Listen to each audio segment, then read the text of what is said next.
What's going on, everybody? Welcome back to the Eclectic Collector channel. So last week we talked about Fool Night, and that is a series that I've personally had a ton of fun with, and so far that video has been doing all right, and I'm happy with the response for that series.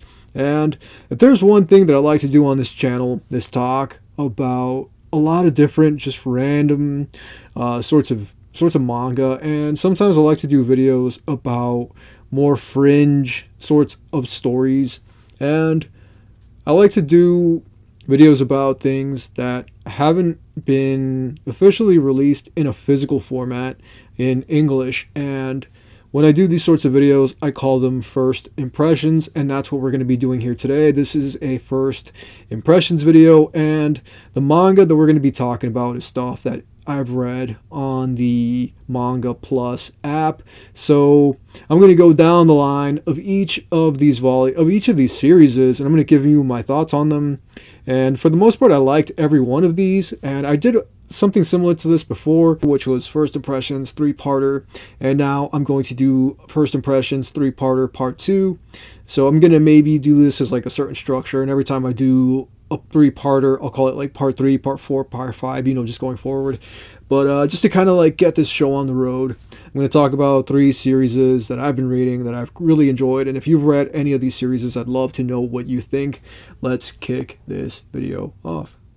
Alright, so we're going to kick this video off with Astro Royale by Ken Wakui, and I'm a big fan of Ken Wakui. I've talked about this on the channel in the past, and it's probably been a while, I think, since I last talked about it, but this is a thing that Ken Wakui made, and there was a lot of these, I guess, that came with copies of a manga that he did that is only available, in Japanese and in Spanish as far as I know, but it's not available in English as far as I know. But Ken Wakui made these plaques or whatever, and these came with volumes of a manga that he released in Spanish called Sekisei Inko.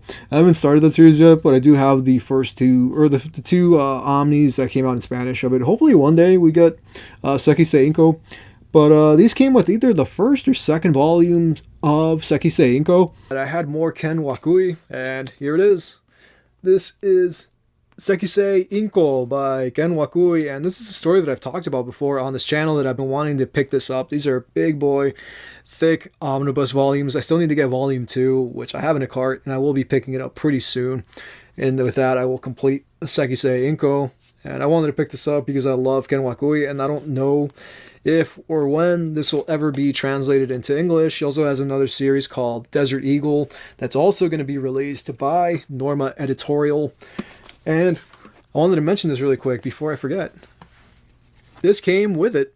This is something for people that, buy Norma Editorial. This came with the volume of Sekisei Inko, and these on this side are characters from Sekisei Inko, and then right here these are characters from his other story, Tokyo Revengers.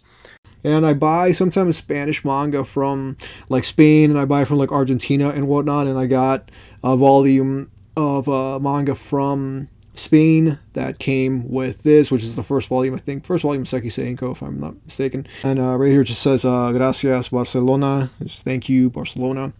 And yeah, this is pretty cool, man. I thought this is a really nice thing.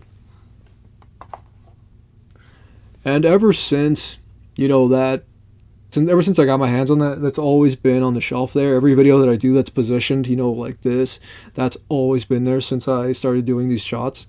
But I just wanted to say that I think Ken Wakui is a good dude. I've never met him. I don't even know what he looks like. I've never seen any interviews with the man, but I love his works, and you can tell that Ken Wakui is somebody that really loves and is super dedicated to the things that he does, with his storytelling. And Astro Royale is no different. So Astro Royale is an interesting series in that it kind of, you have Tokyo Revengers where you start with Takemichi and he finds out, what had happened to his ex-girlfriend, and then it kind of like goes backwards in time from there, and then you start, little by little meeting different characters that end up making this whole organization that, first they're like a street gang, and then at some point in time they become like mobsters or whatever, but or Yakuza or whatever, but Astro Royale kind of like jumps the gun in a sense, and it kind of introduces you to a family of Yakuza and the head of the family, which is like Yotsurugi or something like that. And I'll put the name right here because the name's kind of long. Pretty much there are like 12 brothers or something, and they're all introduced right away. And pretty much what happens is the head of the Yotsurugi family passes away, and he tries to leave one of his sons in charge, and then some of the other sons that like are more interested in vying for control of the family aren't too okay with that. And then our lead character is a dude named Hibaru, who kind of reminds me of like your typical like shonen protag, you know what I mean, where like no matter what happens to him, he gets right back up. He wants to rejoin the fight.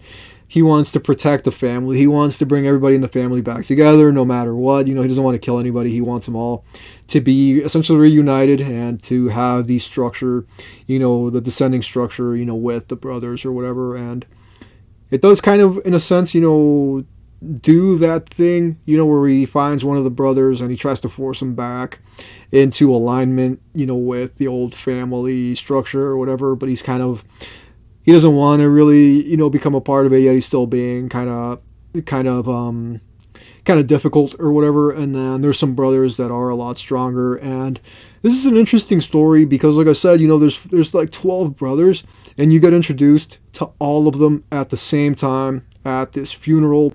And when you meet all these brothers, it's kind of like an information overload, just because there's so many names. And then it's kind of like, it's just like insert name, and then like their rank or whatever within the family, or like the rank in, I guess, whenever they were brought into the family, because they're for the most part all adopted. The only one in the family that isn't adopted is Hikaru. And then every other brother, as far as I know, is adopted. He's the only brother that was actually born to the head of this clan. And it's an interesting story, like it's people were calling it, I guess in the beginning they were saying that it was uninspired or whatever, and that it was mid, and I wasn't super attached to it. Like, that was actually supposed to be a part of one of my older first impressions videos. As far as I know, I think it was supposed to be a part of my first 3-parter first impressions video, but there wasn't enough of it out, or I just really hadn't built too much of an interest with that story. And then the following first impressions video that I did was about Gift of Poison, which is actually an interesting story as well. And if you want to watch that video, it'll be up here somewhere. I don't know, one of these places. There'll be a link to it. But yeah, I like Gift of Poison. I guess it kind of jumps the shark a bit at times, where it's just kind of like, okay, with some of the situations that go on in it. But I like the artwork, and I feel like the writer of that series, Dototan, is doing his best with it. And I like a creator that, it shows that they really care about the thing that they're making. And that kind of goes back to Genwakui.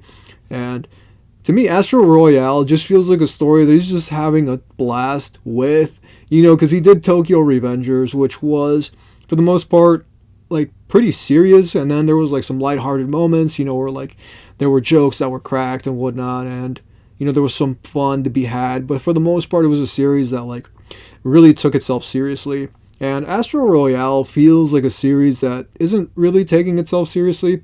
There are moments that are a little more, I guess, serious or whatnot, but for the most part, it's like a more fun series. And the reason this series is called Astro Royale, and what sets it apart from Tokyo Revengers, because when I first started reading it, I honestly thought there was going to be like another Tokyo Revengers clone. But once it gets going, like, it introduces this sort of power system, or power I guess if you will, called Astro, or an Astro. And the way that Astro works is that there was an asteroid that crashes into this city in which these characters live, and as a result of the asteroid crash, certain people of the city, like not everybody within the city, but a lot of different people, end up getting an Astro. And pretty much what an Astro is like kind of like a superpower, but you need like a catalyst to be able to use that superpower. Pretty much like you use a link to use your Astro.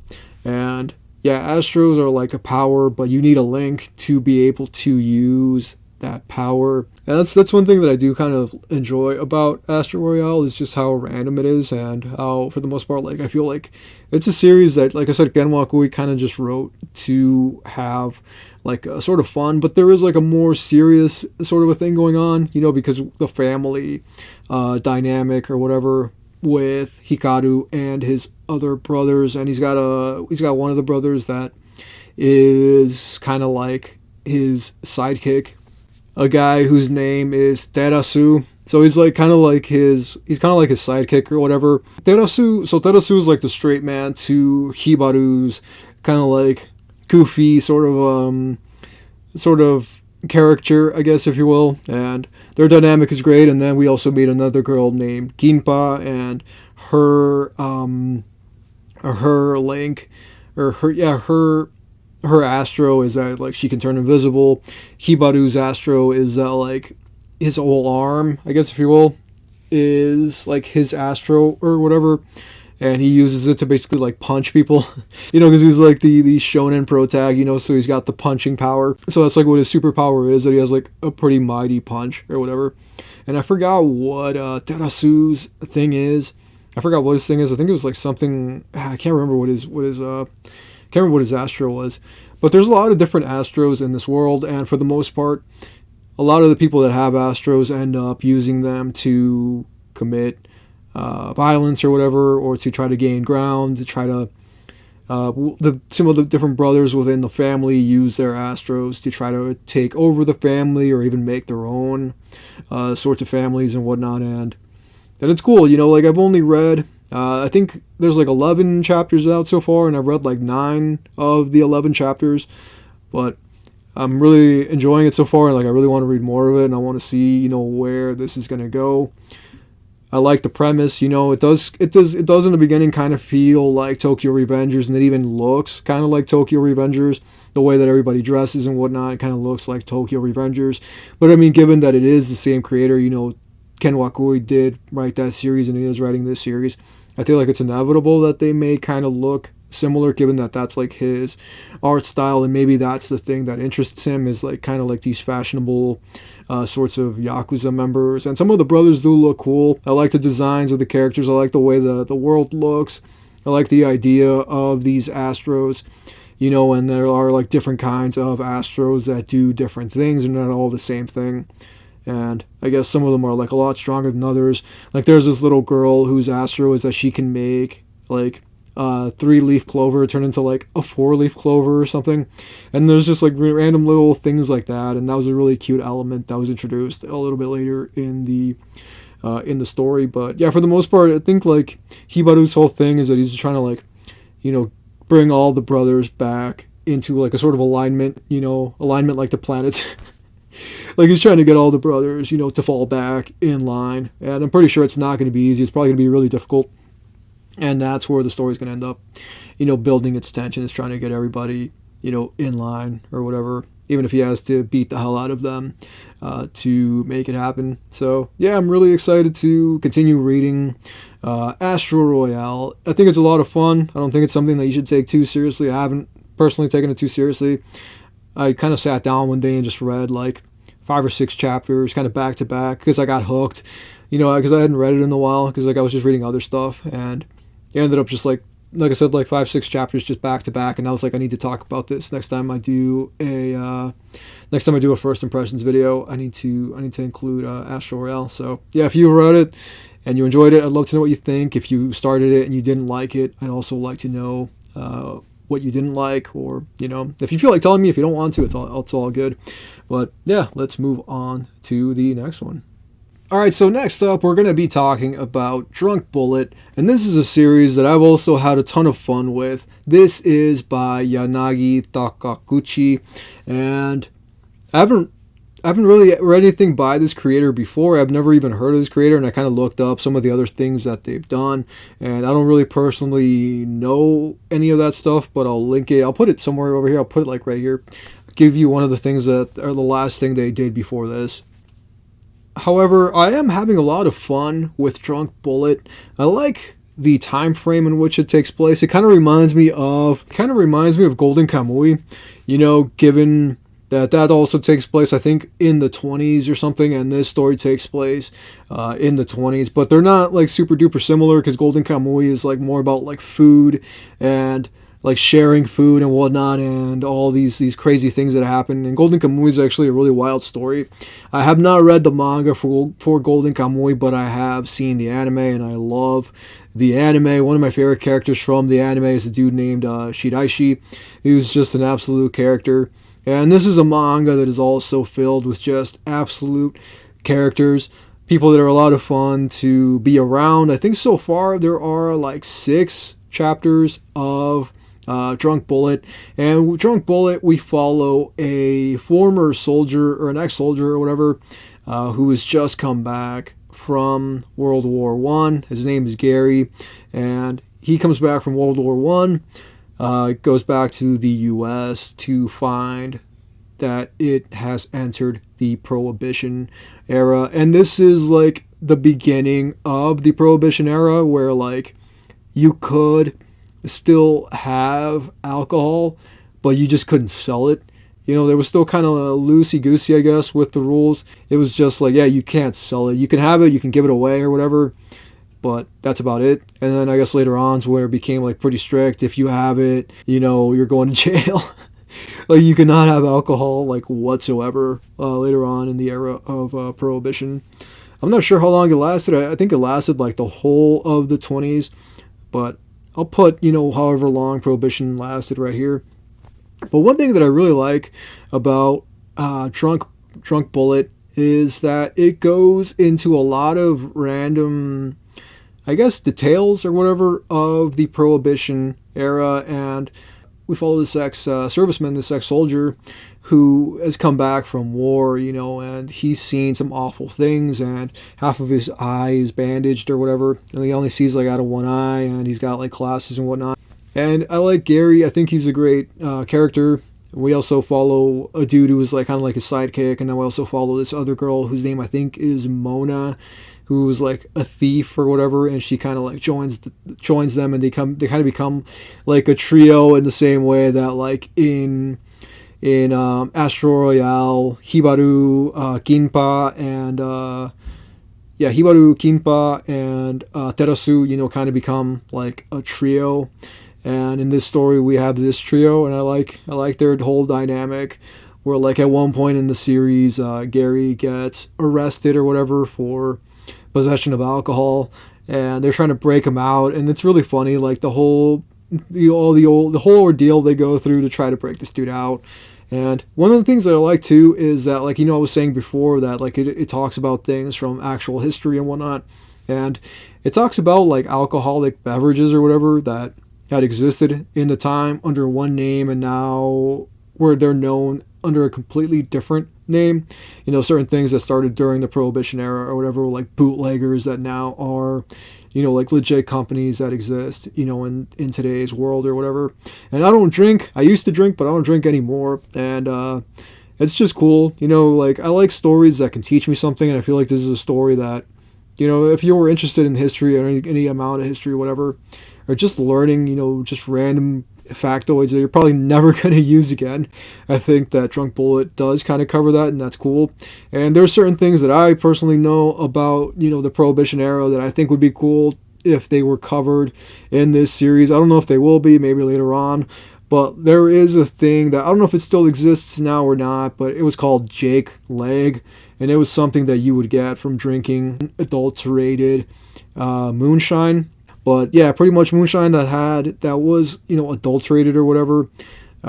You could get Jake leg, where like your whole leg would, I guess, like go numb, or your spine would become just, or your spine, I guess, would just like freeze up. I can't really give you like these specifics about it because like I don't really know 100% off the top of my head. But yeah, like I do remember like hearing about, Jake leg being a thing that you could get. And then bootlegging, comes from pretty much people carrying alcohol in their pant leg or whatever. And that was like bootlegging. And yeah, there's just like a lot of random stuff like that. But we do meet, like Al Capone in the series, and I think we meet Ralph Capone, Al's brother. And I'm wondering if we'll meet, other characters from history like Meyer Lansky and all these other different, figures that had, existed during that time period. And just different mobsters, or if we'll even meet like Elliot Ness and the Untouchables.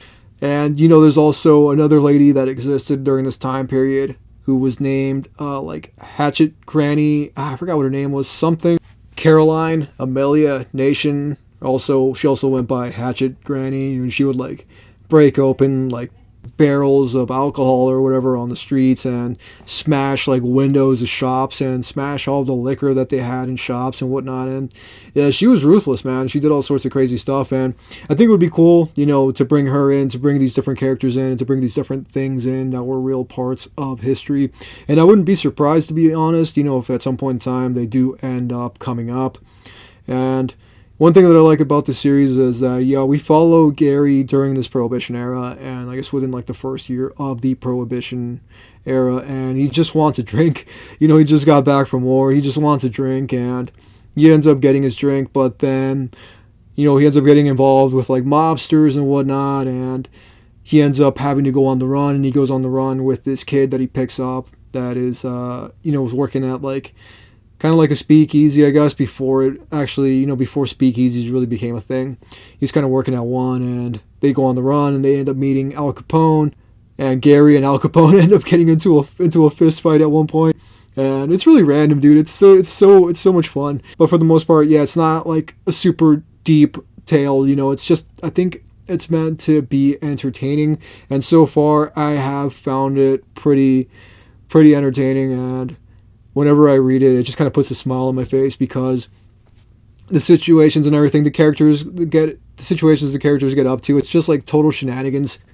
Like there's no other way that I can think of to describe the story. And one thing that like I do like is it reminds me of things like one of my favorite series ever was a series called Boardwalk Empire. And there was a character that existed in Boardwalk Empire named Richard Harrow, and I absolutely loved that character. And yeah, he was absolutely one of my favorite characters ever in any medium that I've ever consumed, and he was played by a guy named Jack Houston. But if you ever get a chance to watch Boardwalk Empire, it's an incredible series. And then it also kind of reminds me of the anime Bakano. I don't know if any of you have ever seen the anime for Bakano or not, but that is another great one that takes place during the 20s and whatnot, and such a fun series. I watched the English dub and loved the English dub, because all the voice actors did such a great job, portraying these different characters that existed within this specific time period and whatnot, and the situations that they get up to within that story. And yeah, if you're a fan of like the 20s or whatever, and you like stories that take place in the 20s, or like, things like Golden Kamuy and whatnot, I think that you will have a blast with Drunk Bullet. I know that I personally have, and I really look forward to seeing where it's going to go. I hope that it's able to survive the axe, because there's a lot of series that start off and they're really promising, and unfortunately they end up lasting 18 chapters or like 30 chapters, and then they get axed. But it's ultimately up to, people keeping up with these things. And I try to do my part. If I like a series, I do my part, and I try to keep up with it, because I do want to see these series continue and get past the 30 chapter line and be able to, tell the story that the creator wanted to tell. And Drunk Bullet, I don't know, where it's ultimately going to go, but I think that from what I've read so far, and meeting Gary and meeting Mona, and then just meeting these random characters from history, and the fact that I do want to see more characters from that era and see more of these mobsters that existed in that era. And every chapter there's action and whatnot, and the action's drawn really fun. I like the way that it's all set up. It's definitely an intriguing sort of a situation, and yeah, I definitely want to keep up with it. And if you've read it, I'd love to know what you think. And we're gonna keep this train on rolling on to the last manga. All right, so we're gonna close this video out by talking about a series that I went into completely blind, and for the most part, I'd say I went into all of these blind, because like when the first chapters dropped, I was like, yeah, let me check it out. I'll see what this is about without reading, like the synopsis or whatever. But this is one of those series where like I didn't know, what was going on with it, because like when you see the cover, it's literally this right here. This is the cover. This right here is the cover of Mad, and you're just kind of like, I wonder what this is going to be about. And what it ultimately, for the most part, kind of reminded me of is Datsuki Fujimoto had written a story when he was like, I think early 20s, late teens, 17, 18, whatever. He'd written a story called A Couple Clucking Chickens or something were hanging out in the courtyard, or I forgot what the hell that story's called. But pretty much it reminded me of that. Like if you read that story, it's kind of like, it's super reminiscent to me of the world of Mad. It also kind of reminds me of like The Road by Cormac McCarthy. Kind of gives me like some Quiet Place vibes as well. And I just watched the movie like a couple weekends ago called Long Legs, which was also really weird. It was an odd film. Nicolas Cage is in it, and he plays like a deranged, like a serial killer or whatever. And it is like one of the most unsettling films that I've personally seen. It's kind of a polarizing movie, where like certain people loved it. Like I'm in the camp where like I loved Long Legs, and then there's people in the camp where they're like, I hated this movie. It was terrible. And it's like, hey, you know what? I completely understand. I completely understand the criticisms that people had for it. Some people called it boring. I personally loved it. I thought it was a phenomenal film. But I'm also a huge fan of Oz Perkins' other movie that he made called The Black Coat's Daughter. I absolutely loved that movie. So I kind of knew going into Long Legs that it's going to be kind of like a slow burner type of film. Micah Monroe's in it. She was in It Follows, which I wasn't personally like a huge fan of. It Follows. I thought it was kind of weak, but other people loved it. And she was also in The Guest, which I personally loved. But yeah, Mad is kind of like, I guess I want to say like a little bit of a slow burn sort of a story in the first chapter. I think the first chapter of Mad was like 120 pages long, if I'm not mistaken. And yeah, it was like, it's kind of like builds this tension where you're following this character named John as he goes on this journey, and he's missing an arm, and he's got like a big scraggly beard, and he's got long hair or whatever, and he just looks really defeated. And at one point in time, he tries to, or not, he doesn't try to, but he almost unalives himself by jumping from a cliff, but he ultimately is saved by his little sister, who convinces him not to jump. And when you see him a lot younger, and he's clean shaven, he's got short hair or whatever, and I'm not going to give you what happens that ends up turning John into who he is in the present, a person who is ready to unalive themselves, but unalive himself to save the people around him from having to care for him, because he feels like he can't contribute anything, given that he's got one arm missing and that he's been put through the absolute ringer. But at the same time, it feels like everybody in this world, in this group of people with whom he is roving, I guess, trying to find a place where they can live, where they can finally escape this sort of a threat. And I mentioned The Quiet Place, which is, I think, a pretty fair comparison. I'm not going to show you the creatures or whatever that exist in this world, because I don't want to give you too much, spoilery stuff with this one, because I feel like you can still, despite my saying all these things, go into it and not, know what's going to happen. But I've had such a blast with this thing, because there's just like this building mystery, and I'm like 5-ish chapters deep into the story, and even now, like it's still kind of building its mystery, and I really like that. Like the last chapter, I'm not going to say what happened in it, but like the last chapter, we kind of get an ending where it adds to the mystery. You already kind of know that this is an odd world, and that humanity for the most part has gone extinct or whatever, except for like these roving bands of people that are trying to find a place where they can finally settle down and finally not have to be out and about and basically risking their lives to, basically risking being killed by these alien creatures, and basically like, like a really depressing post-apocalyptic sort of a world. And they do at one point end up at like this facility, and things aren't quite right, at the facility where these characters end up, and you kind of see that there's something really wrong, with the people of this place, kind of like Fallout. Like you go into the vaults in Fallout, and if you've ever played any of the Fallout games, that like when you go into the vaults and you read the terminals, like you'll see like some of them, there was like experiments going on or whatever, and one of them, they would pit people against each other, and it was really weird. And like different vaults did different things, where like the people in the vaults, kind of would flip on each other, given that was a directive from somebody, higher up in the chain of these vaults and whatnot. And yeah, like I said, different vaults did different things. I think one vault was turning people into like super mutants. Another vault was turning people into plants. And yeah, like that's kind of what this also, what Mad also kind of makes me think of. But I like the atmosphere a lot because it's really stark, really depressing, just really like, yeah, really bleak.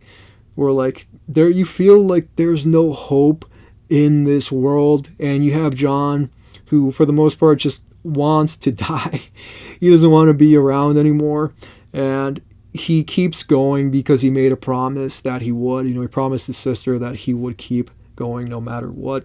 And there are moments where you really think that he's gonna bite it, like he's gonna be killed. And like I said, I'm not gonna show you any panels, but there are moments where like you feel like this is it, like he's gonna die. How in the hell is he gonna survive this? This thing right here. There's no way he's gonna survive this. Like there isn't help for miles.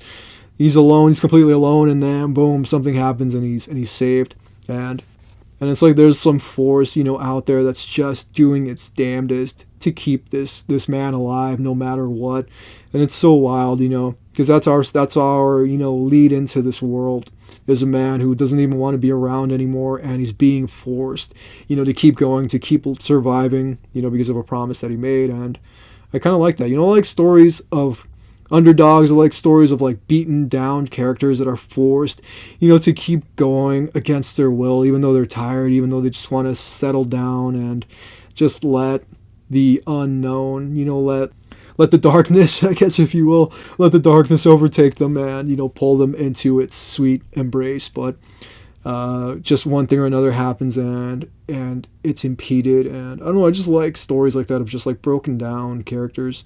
Like The Wrestler by Darren Aronofsky is a story kind of like that, which is a really brutal film to watch. Not violent brutal, but just like depressing brutal. And yeah, I'm a fan of that sort of stuff, dude. I love that sort of media. I love things about characters that are just so broken down.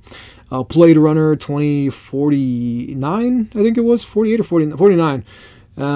Same deal with Ryan Gosling.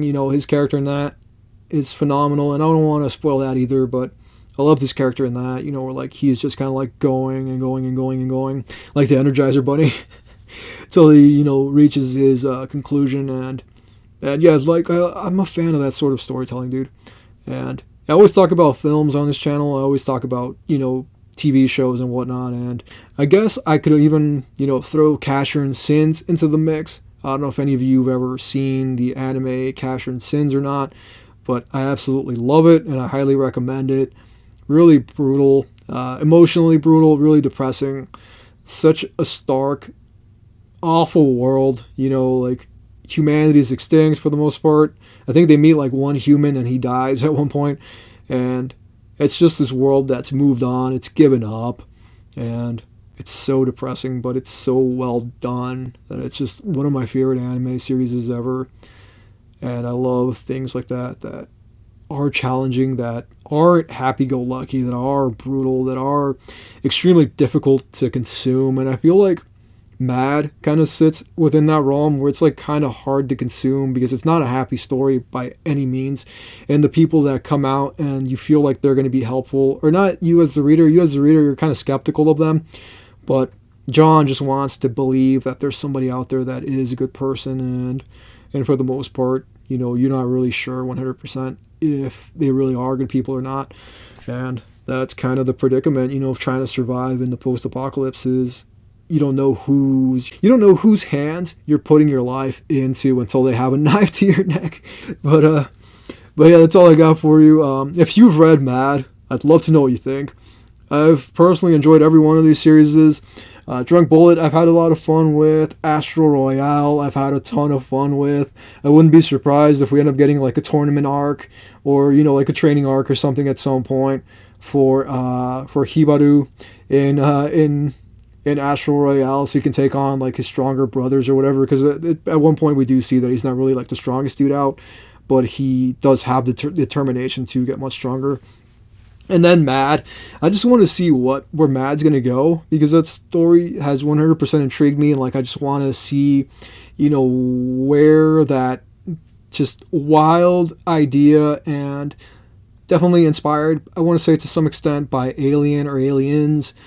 And yeah, dude, it's good it's cool to see, you know, creators kind of just do their own thing, like with Mad, you know, like it doesn't do anything flashy to pull you in. Like so many other series will have like a flashy cover or whatever to try to pull you in to get the clicks, to get people reading. But Mad is just kind of like, it is what it is. And I really like that, and I really like the series a lot too. And that, yeah, I'd love to know what any of you all think of any of the things that I talked about, if you've read any of these. And that's all I got for you. If you enjoy what I am doing here and you want to support the channel, you can do so by heading over to my Patreon. It is $2 a month, and you would be helping me out quite a bit. I post behind the scenes stuff over on the Patreon. I post like bloopers or whatever if I mess up, you know, while I'm making a video. I cut that out because I do mess up while I'm making these videos, and I end up cutting all that out to try to make these videos as tight as possible. And then I kind of like I talk about things that like are coming up. I show like whenever I have like a script or whatever, like I'll show like the pages of my script. And I want to start doing more with the Patreon. I might start doing like letting you all vote, you know, on maybe the next video. Like if I have a lot of videos that I want to do, I may start, you know, doing polls over on the Patreon, just to like as an added incentive, you know, to try to get people to join it. And if you don't want to do any of that, if you don't want to join the Patreon, but you do feel like supporting the channel in another way, you can sub to the channel. You can like this video, you can drop a comment, you can even leave me a super thanks under this video. You don't have to if you don't want to, but I do appreciate it. That's all I got for you all. I want to say a quick thank you so much for hanging out with me. I hope that you are doing well. I hope that everyone you love is also doing well. Until next time that we meet.